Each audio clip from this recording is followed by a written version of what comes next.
இன்றைய முக்கிய செய்திகள். அதானி முறைகேடு குறித்து விவாதம் நடத்த எதிர்க்கட்சிகள் வலியுறுத்தல். குளிர்கால கூட்டத்தொடரின் முதல் நாளிலேயே இரு அவைகளும் ஒத்திவைப்பு. வங்கக்கடலில் காற்றழுத்த தாழ்வு மண்டலமாக வலுப்பெற்றது தாழ்வு பகுதி. தமிழ்நாட்டில் அடுத்த 2 நாட்களுக்கு அதி கனமழைக்கான ரெட் அலர்ட். தமிழ்நாட்டுக்கு மத்திய அரசு உரிய நிதியை ஒதுக்காமல் புறக்கணிப்பு. நாடாளுமன்றத்தில் திமுக குரல் எழுப்பும் என ஸ்டாலின் திட்டவட்டம். உள்கட்சி பிரச்சனையால் இரட்டை இலை சின்னம் முடக்கப்படுமா?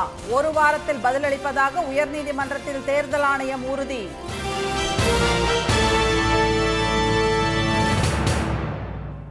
வணக்கம். அதானி விவகாரம் குறித்து அவையை ஒத்திவைத்து விவாதம் நடத்த கோரி எதிர்க்கட்சிகள் தொடர்ந்து முழக்கமிட்டதால் நாடாளுமன்ற 2 அவைகளும் நாள் முழுவதும் ஒத்திவைக்கப்பட்டன. பரபரப்பான அரசியல் சூழ்நிலையில் நாடாளுமன்றத்தின் குளிர்கால கூட்டத்தொடர் இன்று தொடங்கியது. மக்களவை கூடியதும் மறைந்த உறுப்பினர்களுக்கு இரங்கல் தெரிவித்து 12 மணி வரை அவை ஒத்திவைக்கப்பட்டது. பின்னர் மீண்டும் அவை கூடியதும் சூரிய ஒளி மின்சாரம் கொள்முதல் செய்ய லஞ்சம் கொடுத்த குற்றச்சாட்டில் தொழிலதிபர் அதானிக்கு அமெரிக்க நீதிமன்றம் பிடி வாரண்ட் பிறப்பித்துள்ளது குறித்து அவையை ஒத்திவைத்து விவாதிக்க வேண்டும் என்று எதிர்க்கட்சிகள் வலியுறுத்தினர். மேலும் மணிப்பூரில் தொடரும் வன்முறை, உத்தரப்பிரதேச மாநிலம் சம்பல் கலவரம் குறித்தும் விவாதிக்க வலியுறுத்தி எதிர்க்கட்சி உறுப்பினர்கள் முழக்கமிட்டனர். இதனால் ஏற்பட்ட அமளி காரணமாக மக்களவை நாளை மறுநாளுக்கு ஒத்திவைக்கப்பட்டது. सभा की कार्रवाई बुधवार दिनांक 27 नवंबर 2024 को प्रातः 11 बजे तक के लिए स्थगित की जाती है. மாநிலங்களவையிலும் இதே பிரச்சனைகள் குறித்து விவாதம் நடத்த கோரி எதிர்க்கட்சி உறுப்பினர்கள் சார்பில் 13 நோட்டீஸ்கள் அவைத் தலைவர் திரு ஜெகதீப் தன்கரிடம் அளிக்கப்பட்டன. ஆனால் எதிர்க்கட்சி உறுப்பினர்களின் கோரிக்கையை அவர் நிராகரித்தார். அவையை ஒத்திவைத்து அதானி விவகாரம் குறித்து விவாதம் நடத்தினால்தான் இந்த பிரச்சனையால் நாட்டுக்கு என்ன பாதிப்பு ஏற்படுகிறது என்பதை விளக்க முடியும் என்று எதிர்க்கட்சி தலைவர் திரு மல்லிகார்ஜுன கார்கே கூறினார். இதைத் தொடர்ந்து திரு கார்கே தெரிவித்த கருத்துகள் அவை குறிப்பில் இடம்பெறாது என்று தெரிவித்த திரு ஜெகதீப் தன்கர் அவையை நாளை மறுநாளுக்கு ஒத்திவைத்தார். So normal business not allowed. The House stands adjourned to meet at 11 a.m. on Wednesday, the 27th November 2024. முன்னதாக நாடாளுமன்றத்திற்கு வரும்போது செய்தியாளர்களிடம் பேசிய பிரதமர் திரு மோடி குளிர்கால கூட்டத்தொடரை ஆக்கப்பூர்வமாக நடத்த எதிர்க்கட்சிகள் ஒத்துழைக்க வேண்டும் என்று கேட்டுக்கொண்டார். देश संसद को भी मुट्ठी भर लोगों के हुड़दंगबाजी से कंट्रोल करने का लगातार प्रयास कर रहे हैं. उनका अपना मकसद तो संसद की गतिविधि को रोकने से ज्यादा सफल नहीं होता. மக்களின் எதிர்பார்ப்புக்கு ஏற்ப எதிர்க்கட்சிகள் எப்போதும் செயல்பட்டதில்லை என்று திரு மோடி குற்றம் சாட்டினார். உலகமே இந்தியாவை நம்பிக்கையுடன் உற்று நோக்கி வரும் நிலையில் நாடாளுமன்றத்தின் அலுவல் நேரத்தை மாண்புடன் பயன்படுத்த வேண்டும் என்று திரு மோடி கேட்டுக்கொண்டார். வங்கக்கடலில் உருவான காற்றழுத்த தாழ்வு பகுதி இன்று தாழ்வு மண்டலமாக வலுப்பெற்றுள்ளதால் தமிழ்நாட்டிற்கு நாளையும் நாளை மறுநாளும் அதி கனமழைக்கான ரெட் அலர்ட் விடுக்கப்பட்டுள்ளது. தென்கிழக்கு வங்கக்கடல் மற்றும் இந்திய பெருங்கடல் பகுதியில் நேற்று நிலவிய ஆழ்ந்த காற்றழுத்த தாழ்வு பகுதி இன்று காலை 8:30 மணி அளவில் தாழ்வு மண்டலமாக வலுவடைந்தது. இது வடமேற்கு திசையில் தமிழகம், இலங்கை கடற்கரை பகுதிகளை நோக்கி நகரக்கூடும் என்றும் கணிக்கப்பட்டுள்ளது. இந்நிலையில் சென்னையில் செய்தியாளர்களிடம் பேசிய இந்திய வானிலை ஆய்வு மையத்தின் தென்மண்டல தலைவர் திரு பாலச்சந்திரன், இலங்கை திரிகோணமலையிலிருந்து தென்கிழக்கே சுமார் 600 கிலோமீட்டர் தொலைவிலும் நாகையிலிருந்து 810 கிலோமீட்டர் தூரத்திலும் இந்த காற்றழுத்த தாழ்வு மண்டலம் நிலை கொண்டுள்ளதாக கூறினார். இதனால் நாளையும் நாளை மறுநாளும் தமிழகத்தில் டெல்டா மற்றும் வட கடலோர மாவட்டங்களுக்கு ரெட் அலர்ட் விடுக்கப்பட்டுள்ளதாக அவர் தெரிவித்தார். வரும் 24 மணி நேரத்தில் ஆழ்ந்த காற்றழுத்த தாழ்வு மண்டலமாக டீப் டிப்ரெஷனாக வலுப்பெறக்கூடும். இலங்கை மற்றும் தமிழக கடற்கரையை நோக்கி நகரக்கூடும். இதன் காரணமாக அடுத்து வரும் 4 தினங்களுக்கு வட தமிழக கடலோர மாவட்டங்களில் கனமழை பெய்யக்கூடும். ராமநாதபுரம், புதுக்கோட்டை, தஞ்சை, திருவாரூர், நாகை, மயிலாடுதுறை மாவட்டங்கள் மற்றும் காரைக்காலில் இன்று ஒரு சில பகுதிகளில் கனமழை பெய்யும் என்று திரு பாலச்சந்திரன் கூறினார். மயிலாடுதுறை, நாகை, திருவாரூர் மாவட்டங்களில் நாளை அதி கனமழையும், கடலூர், அரியலூர், தஞ்சாவூர், புதுக்கோட்டை, சிவகங்கை மாவட்டங்கள் மற்றும் புதுச்சேரியில் கன முதல் மிக கனமழையும், ராமநாதபுரம், திருச்சி, பெரம்பலூர், கள்ளக்குறிச்சி, செங்கல்பட்டு மாவட்டங்களில் ஒரு சில இடங்களில் கனமழையும் பெய்யும் என்று அவர் தெரிவித்தார்.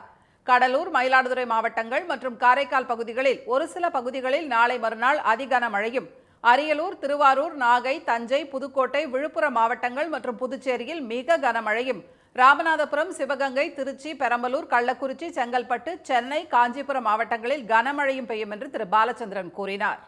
தமிழ்நாட்டுக்கு உரிய நிதி ஒதுக்கப்படாதது குறித்து நாடாளுமன்றத்தில் திமுக எம்பிக்கள் உரிய முறையில் குரல் எழுப்புவார்கள் என முதலமைச்சர் திரு ஸ்டாலின் தெரிவித்துள்ளார்.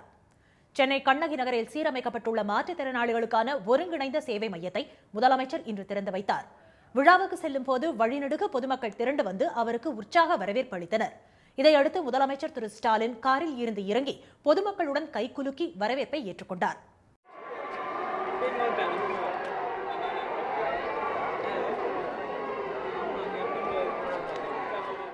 கண்ணகி நகர் நிகழ்ச்சியில் பங்கேற்ற பின்னர் செய்தியாளர்களை சந்தித்த முதலமைச்சர் வடகிழக்கு பருவமழையை எதிர்கொள்ள அரசு தயார் நிலையில் இருப்பதாக தெரிவித்தார். மேலும் நாடாளுமன்றத்தில் தமிழ்நாட்டு பிரச்சினைகளை எழுப்புவது தொடர்பாக திமுக எம்பிக்களுக்கு அறிவுறுத்தல்களை வழங்கியிருப்பதாகவும் அவர் கூறினார். ஏற்கனவே நாடாளுமன்ற உறுப்பினர்களை கூட்டி வச்சு என்னென்ன பேசணும் அப்படின்னு தீர்மானமே போட்டு உங்கள்கிட்ட கொடுத்துருக்குறோம். அதை வலியுறுத்தி பேச வேண்டும் நான் உத்தரவு போட்டிருக்கேன். அந்த அடிப்படையில் பேசுவோம். இதையடுத்து எழில் நகர் பகுதியில் நமக்கு நாமே திட்டத்தின் கீழ் தனியார் பங்களிப்புடன் சீரமைக்கப்பட்டுள்ள சென்னை நடுநிலைப் பள்ளியில் முதலமைச்சர் ஆய்வு மேற்கொண்டார். மேலும் அதன் வளாகத்தில் மரக்கன்றுகளையும் அவர் நட்டு வைத்தார். ஏழை குழந்தைகளுக்கு இலவச இதய அறுவை சிகிச்சை செய்வதற்காக சன் டிவி குழுமம் சார்பில் 1 கோடி ரூபாய் நிதியுதவி அளிக்கப்பட்டுள்ளது. முன்னாள் மத்திய அமைச்சர் முரசொலி மாறன் நினைவாக ஏழை எளியோரின் கல்வி, மருத்துவ சிகிச்சை, சமூக மேம்பாடு உள்ளிட்ட நலத்திட்டங்களுக்காக சன் ஃபவுண்டேஷன் மற்றும் சன் டிவி பல்வேறு அமைப்புகளுக்கு நிதி உதவி வழங்கி வருகின்றன. அதன் ஒரு பகுதியாக அப்பல்லோ மருத்துவமனையில் செயல்பட்டு வரும் சாட்சி அறக்கட்டளை மூலம் 80 ஏழை குழந்தைகளுக்கு இலவச இதய அறுவை சிகிச்சை செய்வதற்காக அந்த மருத்துவமனைக்கு சன் டிவி 1 கோடி ரூபாய் நிதியுதவி அளித்துள்ளது.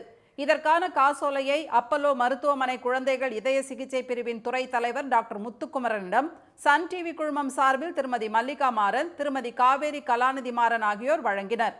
குழந்தைகள் இதய அறுவை சிகிச்சை பிரிவு துறை தலைவர் டாக்டர் நிவில் சாலமன் உள்ளிட்ட மருத்துவர்கள் உடனிருந்தனர்.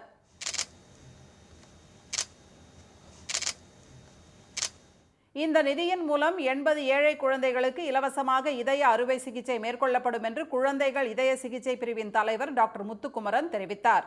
இன்னைக்கு சன் நெட்வொர்க் எங்களுக்கு 1 கோர் கொடுத்துருக்காங்க. இந்த டொனேஷன் எங்கள் சச்சி ஃபவுண்டேஷன் கொடுத்துருக்காங்க.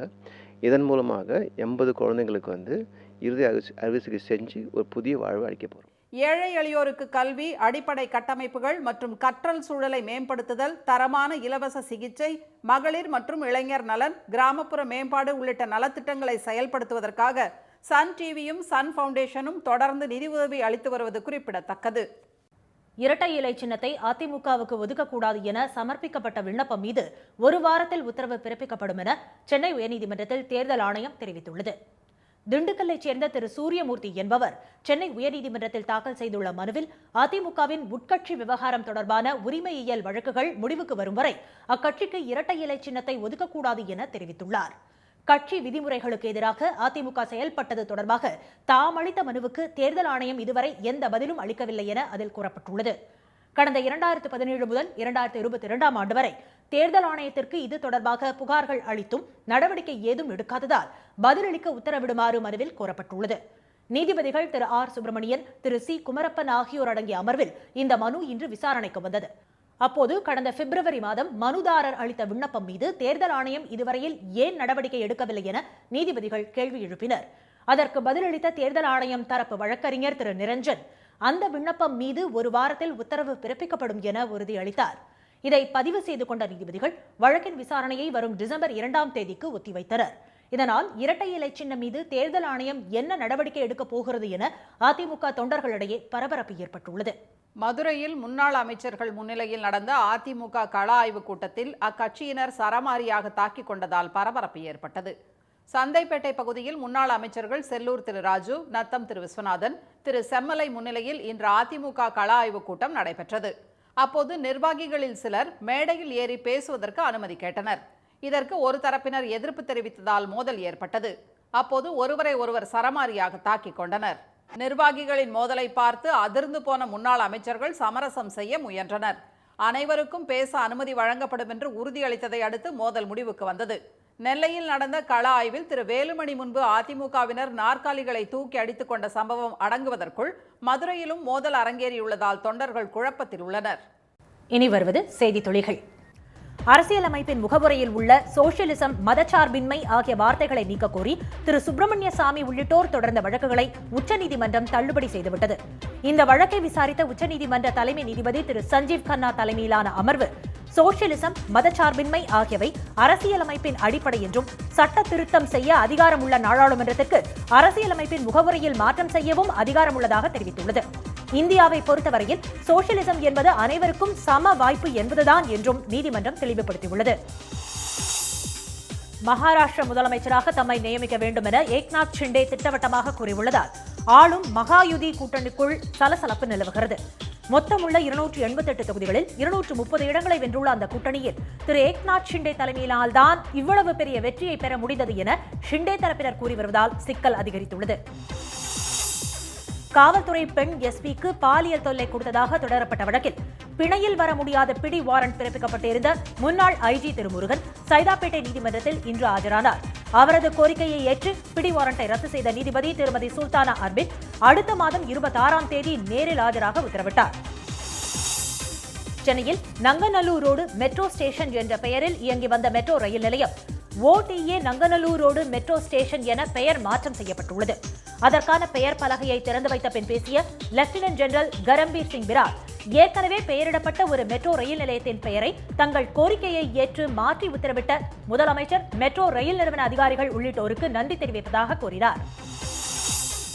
ஆவி நிறுவனத்தில் வேலை வாங்கி தருவதாக கூறி மோசடி செய்ததாக அதிமுக முன்னாள் அமைச்சர் திரு ராஜேந்திர பாலாஜி மீதான வழக்கில் உச்சநீதிமன்றத்தில் தமிழ்நாடு அரசு நிலை அறிக்கை தாக்கல் செய்துள்ளது. வழக்கை விரைந்து நடத்த கோரி பாதிக்கப்பட்ட முருகன் என்பவர் தாக்கல் செய்த மனு நீதிபதி திரு ரிஷிகேஷ் ராய் தலைமையிலான அமர்வில் இன்று விசாரணைக்கு வந்தபோது திரு ராஜேந்திர பாலாஜியை விசாரிக்க அனுமதி கோரி ஆளுநருக்கு டிஜிபி கடிதம் எழுதியுள்ளதாகவும் அரசு தெரிவித்துள்ளது. தமிழ்நாடு சட்டப்பேரவை வரும் 9ஆம் தேதி கூட உள்ளதாக பேரவைத் தலைவர் திரு அப்பாவு தெரிவித்துள்ளார். சென்னை தலைமைச் செயலகத்தில் இன்று செய்தியாளர்களிடம் பேசிய அவர், காலை 9:30 மணிக்கு அவை தொடங்கும் என்றும் எத்தனை நாட்கள் நடைபெறும் என்பதை அலுவல் ஆய்வுக்குழு கூடி முடிவு செய்யும் என்றும் கூறினார்.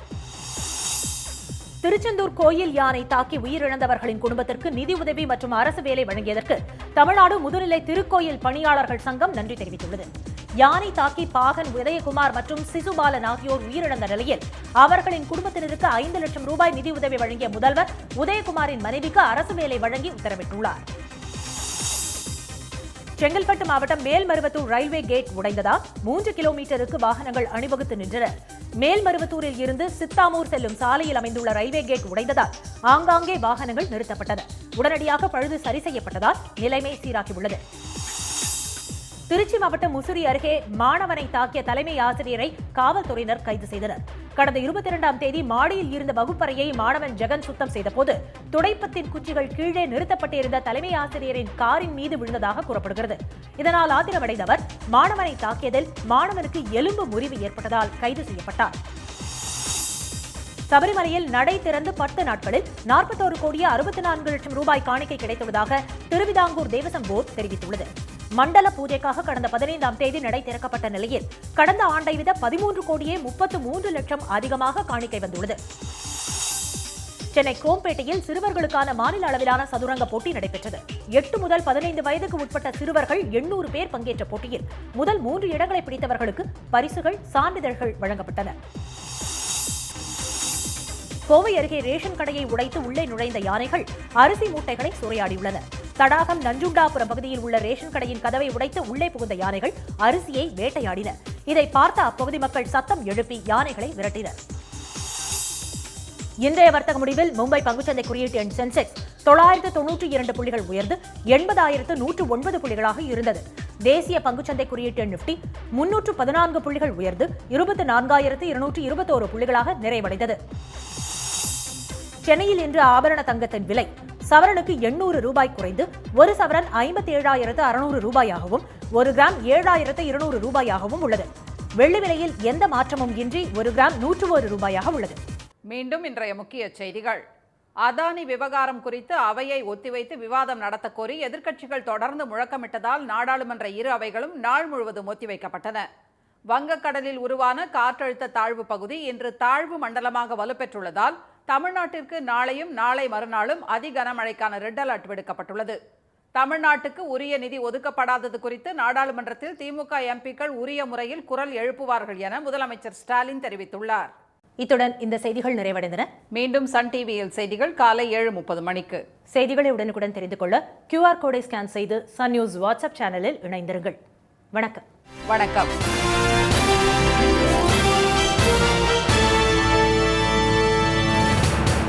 உடனுக்குடன் செய்திகளை தெரிந்து கொள்ள சன் நியூஸ் பெல் ஐகானை கிளிக் பண்ணுங்க.